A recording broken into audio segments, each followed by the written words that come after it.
Moi, c'était dans un parc fermé. Une décennie presque s'est écoulée et ça reste un souvenir brûlant. Je me souviens du petit banc en pierre. Le chemin qui conduit à ce parc en haut d'une pente, je pourrais m'y rendre encore les yeux fermés. Juste guidée par mes sensations d'alors et le fantôme de sa main dans la mienne. Je n'ai pas beaucoup pratiqué le sexe à l'extérieur en dehors de cette fois-là. Ou alors, ça ne m'a pas marqué autant. Nous n'avions pas d'autre choix pour nous donner du plaisir et nous ne nous sommes pas conciliés. Pas un mot n'a été échangé. Le banc en pierre a soutenu nos ébats et les arbres de cette ville du sud endormie nous ont abrités. J'ai essayé de ne pas crier, j'ai mordu ma main. Ça n'a pas duré longtemps, je n'ai même pas enlevé ma robe. Il y avait eu du silence avant et puis après le même silence est revenu. Quand je replaçais mes vêtements, il m'a embrassée. L'instant était fini. Nous n'avons plus jamais fait l'amour dehors et je crois même que nous n'avons jamais repris ce chemin. J'aime l'idée que d'autres ont eu l'idée bien avant nous. Comme j'ai toujours aimé les portes cochères à Paris, qui abritaient les amours interdites de la reine Margot de Patrice Chéreau ou de Fatal de Louis Malle. La violence et l'urgence du désir qui s'expriment partout et qui se libèrent quand les regards se détournent.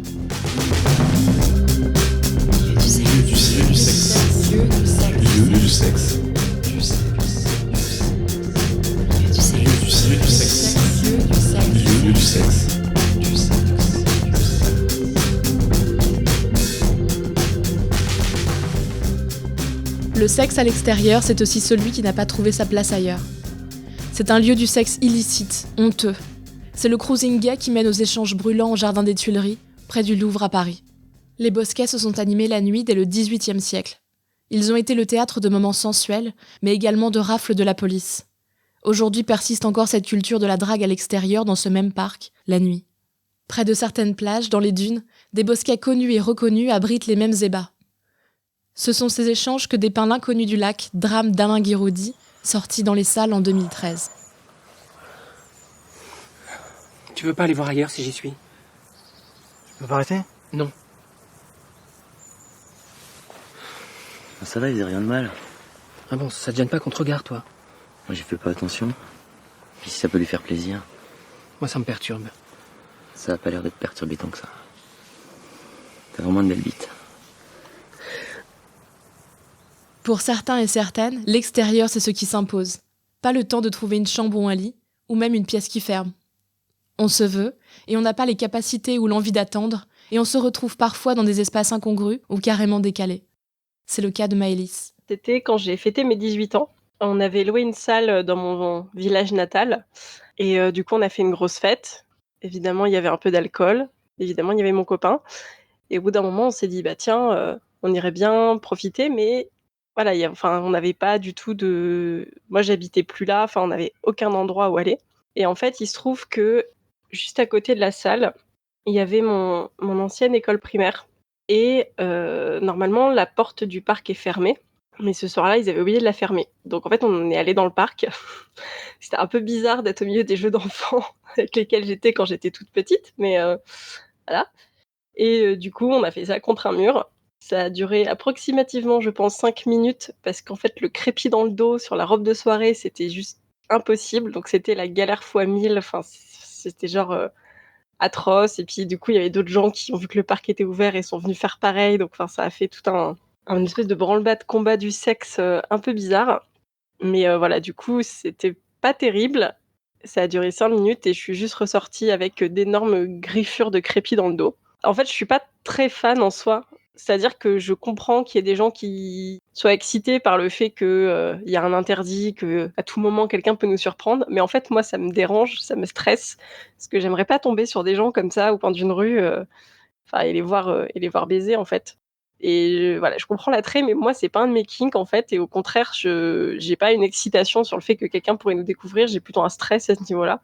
J'avoue que oui, ça pourrait peut-être se reproduire dans certaines situations, mais ce serait pas quelque chose de recherché, en fait, ou quelque chose de voulu en me disant à tout prix tiens, j'ai hyper envie de faire du sexe outdoor et je vais trouver comment le faire, quoi. Ce serait plutôt, voilà, comme ce qui est arrivé là, quelque chose qui se fait assez spontané et c'est tout, quoi. Pour d'autres, c'est un fantasme organisé, qui s'inscrit dans une complicité en couple. Jonathan et sa compagne n'hésitent pas à délocaliser leurs ébats dans des parkings vides ou des aires d'autoroute. On a eu une expérience une fois sur une aire d'autoroute avec un mec qui nous a maté quand même. Le gars, il était clairement là pour ça, visiblement. À chaque fois, ça s'est fait un petit peu par hasard, en fait. Ça a jamais été un truc où on s'est dit tiens on va aller faire ça spécifiquement. C'est vraiment ça a toujours été c'était des pulsions sur un moment donné en fait. L'idée c'est pas tiens on va faire un truc où on risque de se faire choper ou on va essayer un truc expressément dans un endroit qui est plus risqué. Ça a toujours été sur autoroute on rentre la nuit voilà on discute un peu qu'on a une envie là maintenant quoi. Et voilà la première aire d'autoroute on s'arrête on a déjà fait ça hors de la bagnole par exemple en pleine nuit. Sur l'aire d'autoroute en elle-même, qu'on n'a pas été dans les toilettes ou un truc dans le genre, quoi. On a été juste légèrement dissimulé par la bagnole, tout simplement. Ça, on en a fait quelques-unes avec ma copine actuelle, des plans parking comme ça. Pas forcément des parkings d'autoroute, il y en a eu, mais par exemple, voilà, des parkings, style des parkings de bureaux, des choses dans ce genre-là, qui soient couverts ou en extérieur. Mais voilà, la nuit tout simplement, donc il n'y a personne. C'était dans une zone où il n'y a personne qui va passer à cette heure-là, il y a personne qui bosse, il n'y a personne dans le coin, donc finalement, t'es quand même fort tranquille. Et voilà. Ça, c'était beaucoup plus zen, par exemple, par rapport aux autres. T'as beaucoup moins de pression par rapport au fait qu'il y ait du passage ou des choses dans ce genre-là, donc tu te retrouves un peu plus, je veux dire, comme chez toi, sauf que bah, tu fais ça dehors. Je suis libertin dans ma vie, donc l'exhibe, ça je le vis très bien en gens qui sont parfaitement consentants. J'ai pas envie d'imposer à des gens des choses qu'ils ont pas envie de voir, en fait. Dès qu'il y a un risque qu'il y ait des enfants, moi c'est pas mon trip, de toute façon. Et je t'avoue, dès qu'il y a vraiment un trip qu'il y ait des gens, je préfère éviter. Donc je dis, je suis pas pour le fait d'imposer à des gens des trucs qu'ils ont pas envie de voir. Et ça, déjà, enfin moi c'est une grosse limite, en fait. Faut toujours que ça soit un parking, une aire d'autoroute la nuit. C'est un truc différent. Tu peux entre guillemets vivre ta pulsion, je vais dire ça comme ça. Mais je suis d'avis de rester raisonnable de ce point de vue-là. Ça s'est imposé comme une évidence. Pour clôturer cet épisode, il fallait aller au Cap d'Agde. Cette station balnéaire de l'Hérault abrite depuis des décennies maintenant le plus grand rassemblement estival de naturistes et de libertins en France. J'ai beaucoup lu sur le sujet et je suis convaincue que les lieux catalysent beaucoup de fantasmes malsains. J'ai parlé avec quelques habitués. J'ai cherché à en savoir plus, mais je suis convaincue que c'est en allant et en voyant par moi-même la réalité de la baie des Cochons que je pourrais le mieux la dépeindre. J'ai écourté mes vacances et j'ai profité d'un séjour dans le sud pour y faire un crochet. C'est là-bas que j'ai décidé de finir l'enregistrement de ce podcast.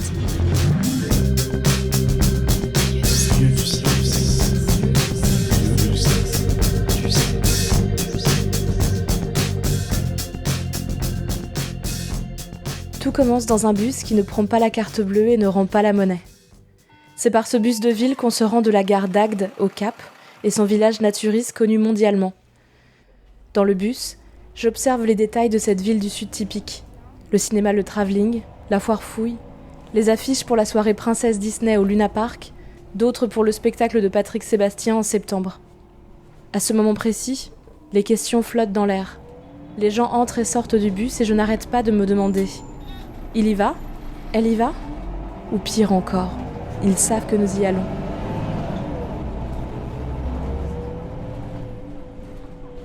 Il y a d'abord un accueil où chacun et chacune doit s'acquitter d'un droit d'entrée après avoir présenté sa pièce d'identité. 8 € la journée. Et puis le tourniquet et enfin l'impression de passer de l'autre côté du miroir. En pleine journée, la zone est calme et nous nous retrouvons habillés devant de grands casiers posés là au beau milieu d'un parking. Je décide d'y aller progressivement et me couvre d'un mince paréo. Après, il faut prendre ses marques. On trouve vite le port et ses restaurants, son esplanade piétonne et ses terrasses. Du haut de mon tabouret de bar, j'observe la faune locale. Beaucoup de couples, intégralement nus. Je remarque très vite que les hommes sont, sauf exception, épilés. J'observe beaucoup de corps modifiés, par la musculation, les piercings, les tatouages, la chirurgie. La nudité ne les uniformise pas, mais les démarque. Ensuite, il est temps de fouler la plage.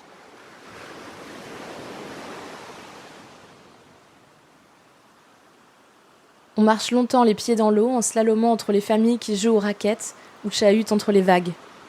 Et puis d'un coup, tout change. Soudain, il n'y a plus d'enfants, que des adultes, et plus de jeux de balles.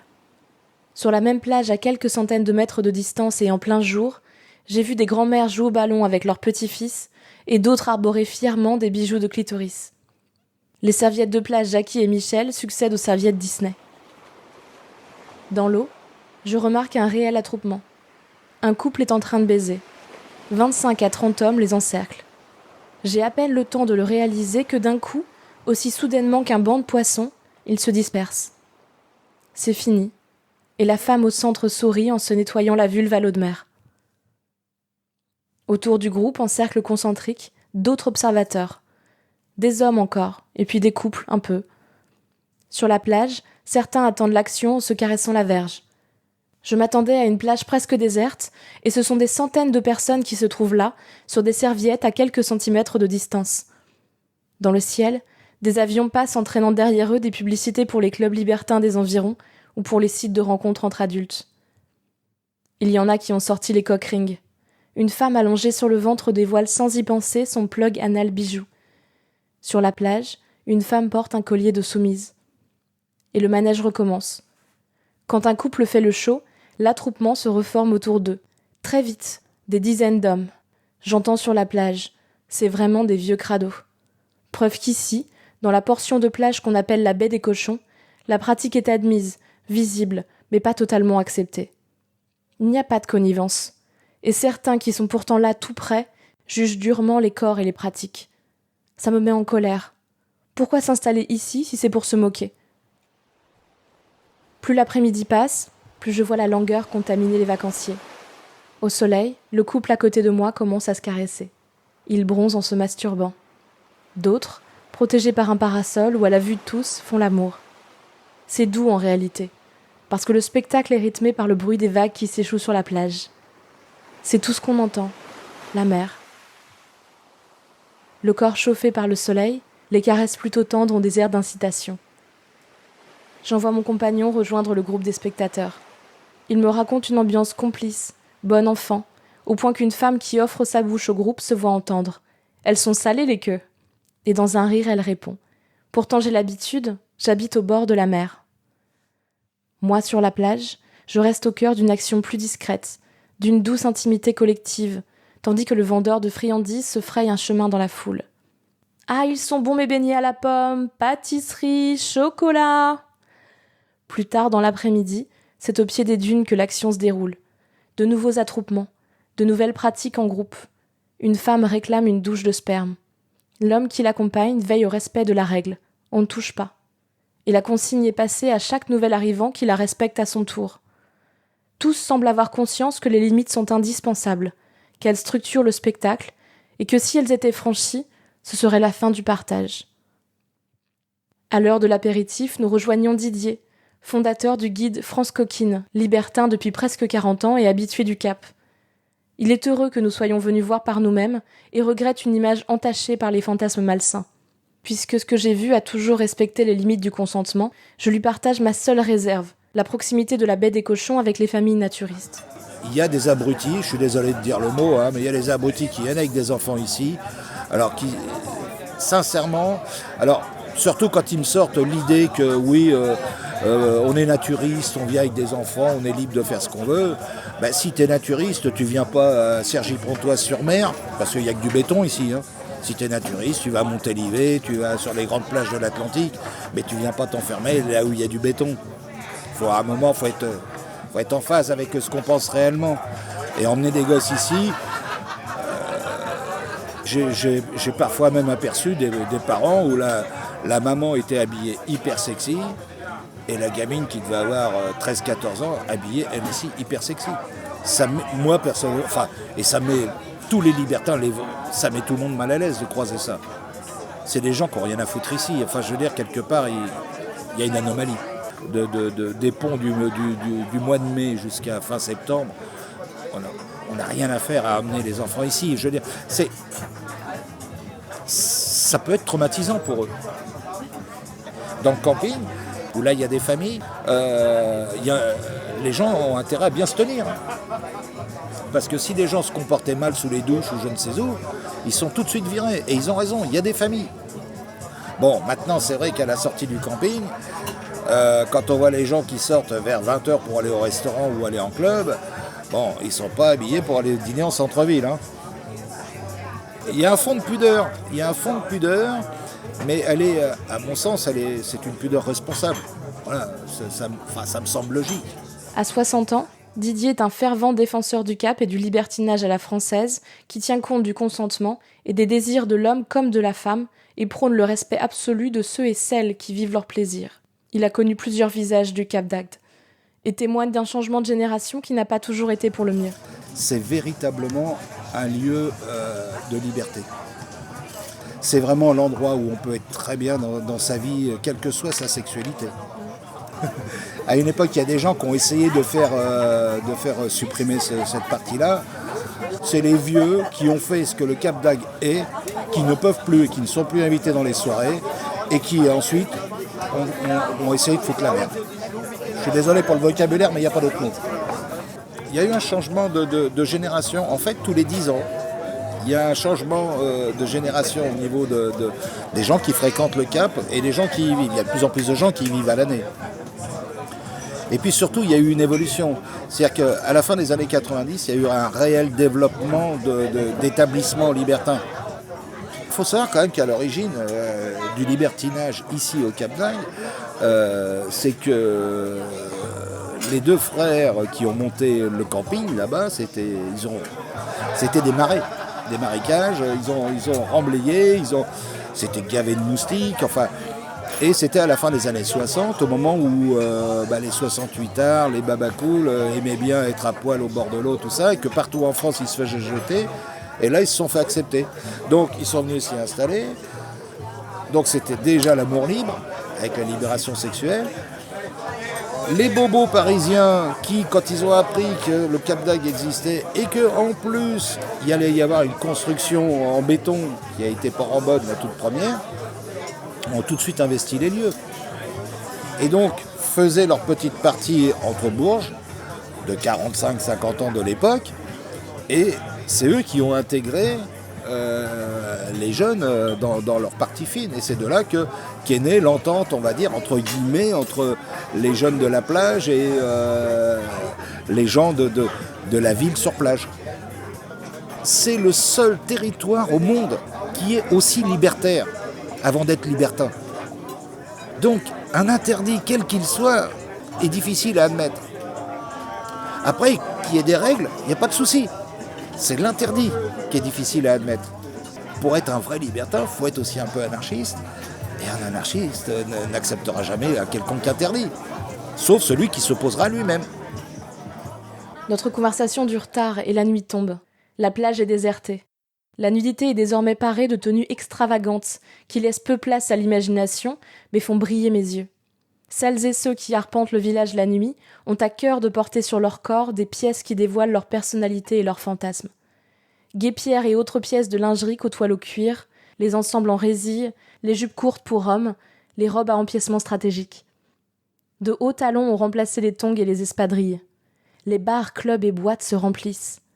Didier nous emmène dans les allées de Port Nature 5, un espace où restaurants, clubs et boutiques de lingerie et de sextoys se succèdent le long d'une galerie. La musique est vite assourdissante, les corps s'entassent et se frôlent. La séduction est toujours présente, mais c'est la fête qui domine. On ressent plus que jamais un soulagement, la sensation pour beaucoup de montrer au grand jour leur vrai visage. Avec les costumes, les bijoux, les parures diverses et variées, on est enfin vraiment soi, et personne cette fois n'est plus là pour juger. On admire juste, et c'est beau. Je ne m'attendais pas à voir ce visage du Cap, et je crois qu'au fond je l'ai aimé. Cet espace est celui de la liberté absolue d'être soi. Quand j'ai demandé à Didier si la police descendait parfois sur la plage pour verbaliser d'éventuels attentats à la pudeur, il m'a expliqué que la seule façon de se prendre une amende était de fouler la zone protégée des dunes. Tout le reste du Cap, le jour comme la nuit, forme un espace unique en France et au monde où des centaines d'adultes, hommes et femmes, ne vivent que pour le plaisir. La sensualité, évidemment, mais aussi le sentiment inégalable qu'on peut être ici pleinement soi sans être jugé. Ce sentiment-là, beaucoup en rêvent, je crois.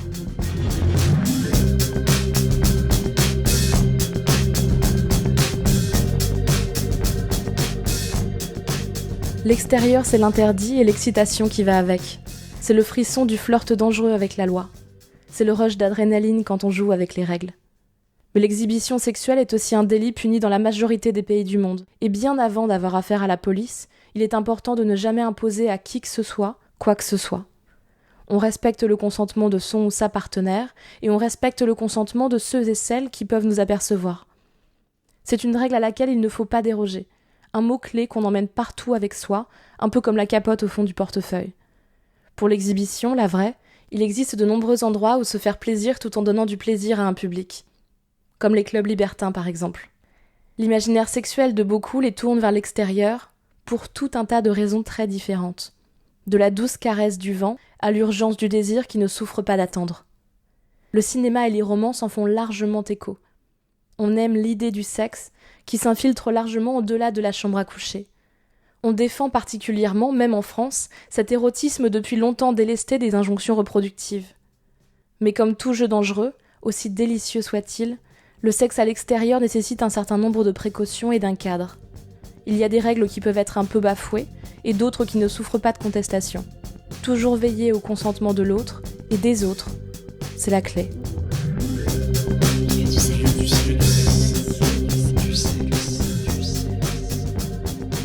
Vous venez d'écouter le 4e épisode de Lieu du sexe, une série de 5 reportages par Lucille Bélan, produite et réalisée par Slate.fr. Si ce podcast vous a plu, n'hésitez pas à lui mettre 5 étoiles et à vous abonner. Retrouvez les prochains épisodes de Lieu du sexe sur Slate.fr et votre application de podcast préférée.